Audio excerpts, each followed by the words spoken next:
How have you kind of thought about when you're deploying new technology into your business? The sheer amount of software that was out there, it becomes a bolt-on versus becoming a part of. The way I have now learned to evaluate the technology is to understand, first of all, do I have a need? Do I have a gap? Do I have a pain point that should be addressed by technology or that technology can address? Sometimes it's just a process change that you can get by with from just changing how people do things. That's the first thing, is just understanding, should technology solve it? It's not just bolting it on, but how is this technology going to be brought into what we do? Your costs per month per employee start to grow and grow and grow. And are you really getting that out of that?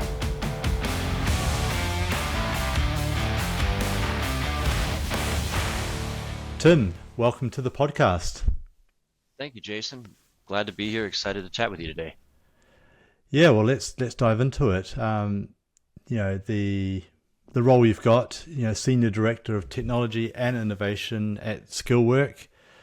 It's a pretty unique role in a specialized staffing company. Just give the audience a quick 60 seconds on your role and responsibilities. Yeah. As the Skillwork team thought about where they were headed and what they were wanting to do with their company, one of the things that came up was not only the management and strategic direction vision for the software, the technology that they're going to be using. But in addition, it was an attitude, a perspective, and the culture that they wanted innovation. They wanted people to be innovators in their own work, in how they do their work and how they see their work. And that's one of the things that I was asked to bring, was that attitude or that view of innovation and trying to be better in how they do their work and to make their work more enjoyable as they do it. So that's in a broad sense, that's the role. Right. And one thing we spoke about in the green room before the call started, a lot of your background is with big corporates. Raytheon, I saw in your LinkedIn profile. So taking that big company structure, corporate, how have you adapted that to Skillwork, and how have you kind of brought the best of that experience? Yeah, one of the things that the massive difference between obviously a Raytheon and a Skillwork is just the sheer size. A small businesses can pivot very, very quickly, and we have done that here at Skillwork. In the 2.5 years that I've been here, we have pivoted quite quickly on a couple of different occasions, and it's been refreshing to be able to see the need to change and make the change and move out. One of the things that Raytheon, the experience there that has brought me and taught me, is the need to think through the change all the way, the need to understand how the communication is going to happen, the need to see the risk of what's occurring. And then beyond that, in the daily operations and the daily process of what we're trying to do, to be able to evaluate the need for what people are doing and the need for what we're being asked to produce in terms of technology and how we're leveraging it and how we're rolling it out, things like that. So I've really enjoyed the time at Raytheon and the standards that they set, the expectations for how things moved. I think that any size of company, I think that's very valuable. It helps people understand how their work's going to come to them and what they're expected to respond with. However, the other part of Raytheon that was valuable was the Six Sigma part that I've had, and being able to ask questions, being able to deep dive into a certain area and understand truly what we're trying to be asked to provide. That has been a huge add to bring into this company. I do see a lot of staffing agencies kind of bolt on software to the existing kind of stack, and lack of kind of thinking through the full end-to-end process, data, and how it really kind of adds value to both clients and candidates. So how have you kind of thought about when you're deploying new technology into your business? That was one of the things I had to learn when I got into the staffing industry, was just the sheer amount of software that was out there. And it all sounds great and all looks great, and then to your point, exactly that, it becomes a bolt-on versus becoming a part of, I guess, if I'm trying to split hairs on those words. And the way I have now learned to evaluate the technology is to understand, first of all, do I have a need? Do I have a gap? Do I have a pain point that should be addressed by technology, or that technology can address? Because in some cases, yes, technology can address it, but should the technology address it? Sometimes it's just a process Mm. change that you can get by with from just changing how people do things. So that's the first thing, is just understanding, should technology solve it? And then when it does, it's not just bolting it on, but how is this technology going to be brought into what we do? And of course, the cost is there. The understanding, because as you add this one, as you add this one, as you add this one, all of a sudden your costs per month per employee start to grow and grow and grow. And are you really getting that out of that? The other part that I look at is, of the existing tools I have today, the existing software I brought in today to what we're already using, can that solve this? So if I had a gap or a Mm. pain point that, yes, technology should solve, I may go look at some tools and see that, okay, that tool solves that. That tool does it this way. That tool does it this way.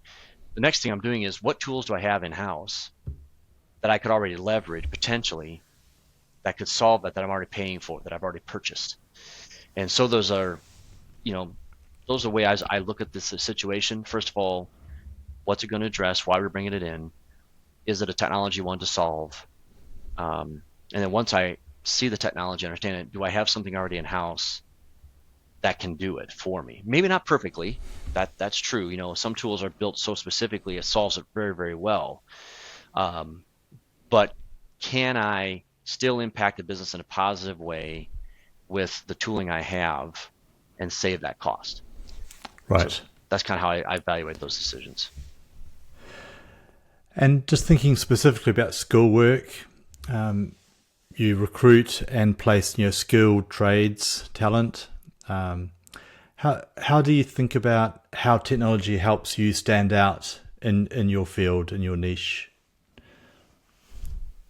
Well, for us, it begins with our technology allows us to um, interact and to develop a relationship with our skilled trade person. One of our tenets is we want to bring honor and respect back to the skilled trades. And so as we do that, part of that is giving them technology that makes their interaction with us as smooth and as unobtrusive as possible. And so that's what we look to do, is we want the relationship side of things, but we Mm-hmm. know technology is going to come along with that. So how do we introduce that technology in a way that doesn't put a burden on the skilled trade individuals that we are working with, and it makes them more productive, more effective in the work that they're trying to do and what they're trying to provide for their families. Right. Yeah, it's really taking that like customer led approach in terms of the skilled trade talent is your key, as well as your clients, of course, but it's Yes. almost having that kind of two-sided marketplace of clients and candidates. Yes, exactly. The client side is there as well. You know, we think about how we're interacting with our clients. You know, how technology can help us get in touch with them and stay in touch with them. But a lot of it has been to focus on the technology has been to focus on our talent and Mm, how we're interacting with them. yes. Just picking up something you said before, Tim, about maybe technology isn't always the solution. Maybe it's a change of process or adopting a new way of working. How are you thinking about how much technology is perhaps replacing, you know, admin work or even the need to grow your team?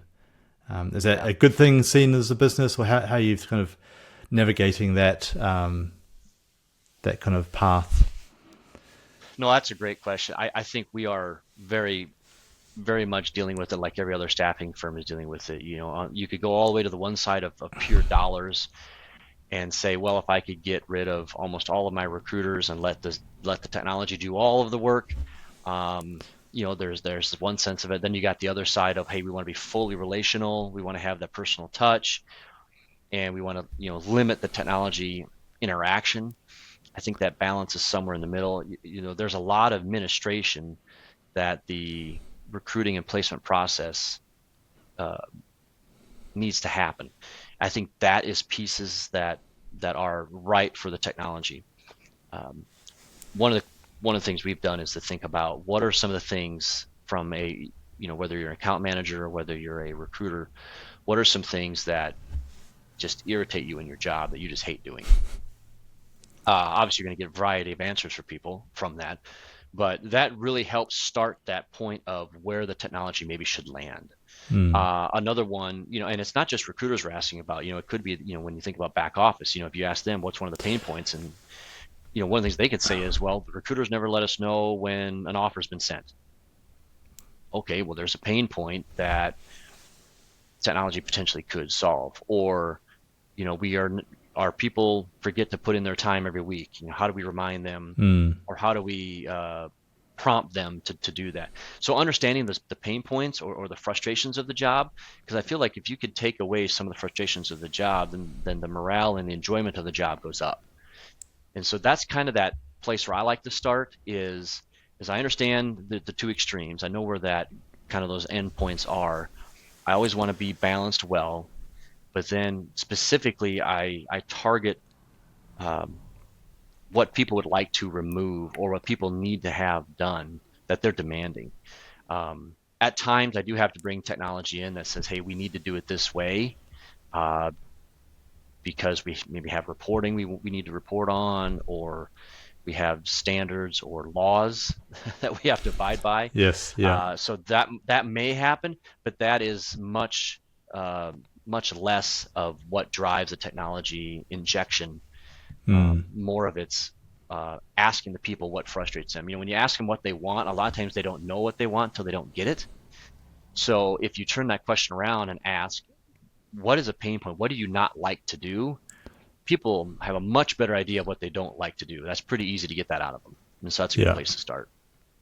Absolutely.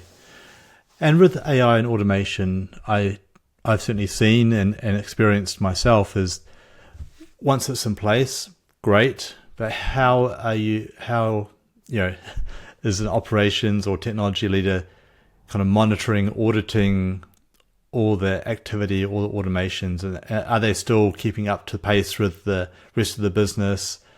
What's your thinking in terms of that monitoring of AI and automation? I think part of it is, if I'm understanding your question right, it's kind of like how the adoption's going. Are they still using what you put in place? Is that yes what you're kind of asking? Yeah.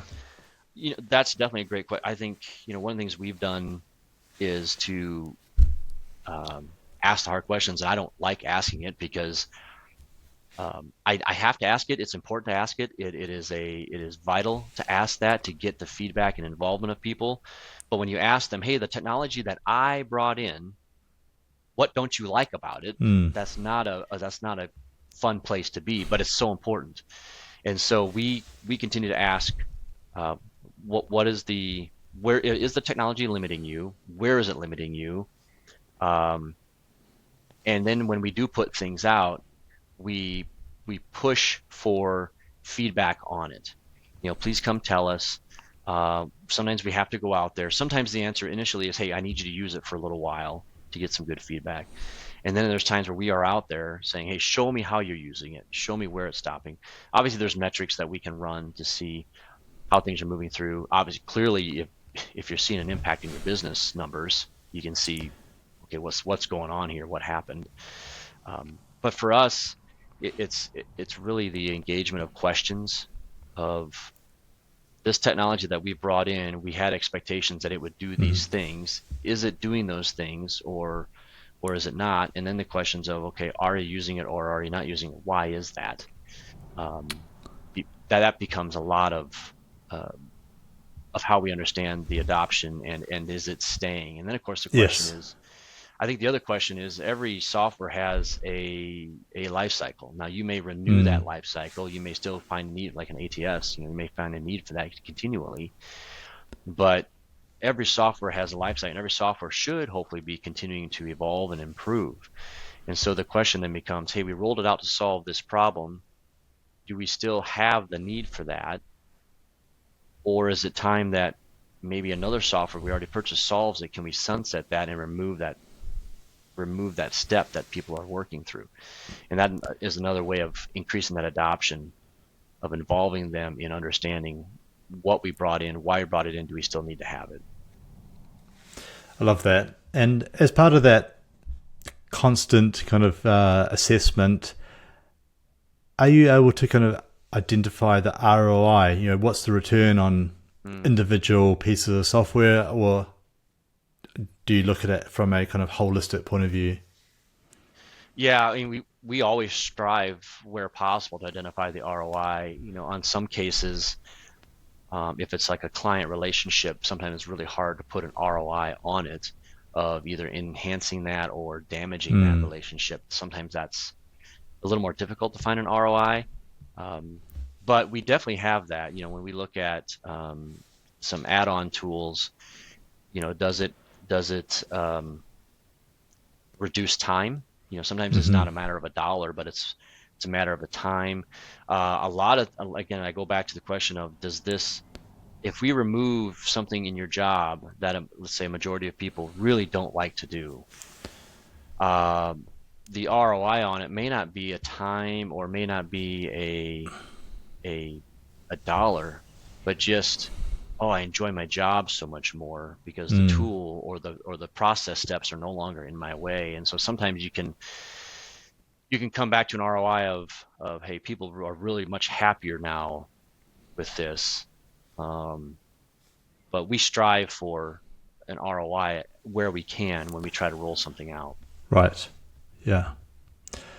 I do like the kind of the mindset and the kind of innovation that you kind of think through in terms of just the qualitative assessment, but also how do you kind of think about the actual return, the performance of software and the stack. So yeah, I think too, there's fascinating. so much. Yeah, I'm sorry to interrupt. I think there's so much with all the software that's out there, and the pressure that staffing firms are under today to be more efficient, to reduce cost, to increase the margins. There's a tendency to think, if I just buy these pieces of software, that will do that.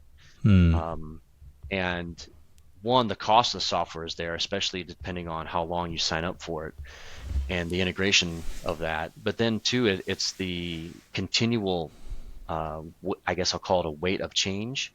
People like to think that, hey, change is we're constantly in a state of change in our world today, which that is true. But at the workplace, if you can manage the change and time it well, then the weight of that is less impactful. And so I think if people are continuing to roll out all of these tools, that weight, there's a cost there, and it's sometimes hard to see it. I think I would call it like a phantom cost, is what I would call it. Yeah. And talking change and looking forward, there's going to be potentially a lot more change, innovation from software providers, from in-house teams like yourself. What do you see as one of the biggest opportunities for staffing over the next 12 months, especially about how you serve clients and candidates? I think the opportunity, if I take it from a talent or candidate perspective first, I think the opportunity there is to either when they apply, to connect with them quicker, to give them that feedback, that interaction a little faster, whether that is a human calling or whether that is some automation, at least sending them an email saying, hey, we got your application, thank you, to let them know that it was received, that it was successful on the back end, that it actually got through. I think there's an opportunity there on the talent side. I also believe that on the talent side, the technology, when they hire on with you or when they get placed with you, I think the technology is there to allow the better collaboration and relationship and engagement with them. I think that's one of the biggest things that Skillwork does very, very well is post placement. We focus very heavily on staying engaged with our talent, and we want to bring the technology to assist us in that engagement. And so our what we call skill workers is the term we give them. We want our skill workers to know that they are valued. There's a human with them. There's someone walking beside them. But the technology allows us to do that very well and helps us address the right issues and avoid risks or avoid things that can interrupt that relationship. Right. So that's the talent side. I think where I think in the next 12 months the technology is there to focus. Everyone wants to focus on the front of the funnel and back harvesting and you know, getting things off job boards and stuff. And I think that's definitely there. I like the technology focusing on how well I place, how accurately I place, and then how well I engage post that. I think that's Right. great, along with the back office work. It's all part of that. I think on the client side, I think the opportunity is there for software to allow the client to provide better feedback and greater feedback on the talent we place with them, or on the pain points that they're having, and allowing us to determine if we can solve that, if we're the right vendor to solve that for them. You know, all clients are extremely busy. And when you look at the spaces we're in, whether it's manufacturing or things like that, but every space is trying to do more with less. And so you get a lot of plant managers, a lot of HR managers and things that are just, they're full. And so the ability to get feedback from them on how is this talent doing, or how are we doing for you, I think technology can help us do that in a way that is not so obtrusive, not so burdensome in their daily work, and allow us to still hear back from them in a way that permits us to change and become a better solution for them. Right. Yeah, and that resonates so strongly in terms of really thinking about the full end-to-end experience, both for the talent and the clients, and you're creating that flywheel of trust and goodwill. And you know, the more you can do that, as I say, technology powered human interaction engagement. I think so. I like to put myself, one of the exercises I've always done when I was at Raytheon and Union Pacific and stuff is, I always like to put myself in the seat of the people I'm serving, in the seat of the people I'm supposed to be solving for. And when you think about on the client side to start with, if you think about them, understanding the pressures they're under, understanding just what they're trying to get through their day, I think that really helps to start generating a picture of the right questions to ask and the right technology tooling that might help solve some of that engagement with us. Same thing on the talent side. And yeah, a lot of what you're talking through there, Tim, is, you know, to me about communication as well, and that's something that obviously we think a lot about at Ringover in terms of when is the right time to engage and communicate through what means, and that timeliness of communication too, I think, is still something that a lot of agencies struggle with. It's fabulous to hear that you're really kind of focused and thinking through those opportunities. Yeah. Right. Well, let's head off to the wrap up and quick fire round. Got a few questions to finish up our call.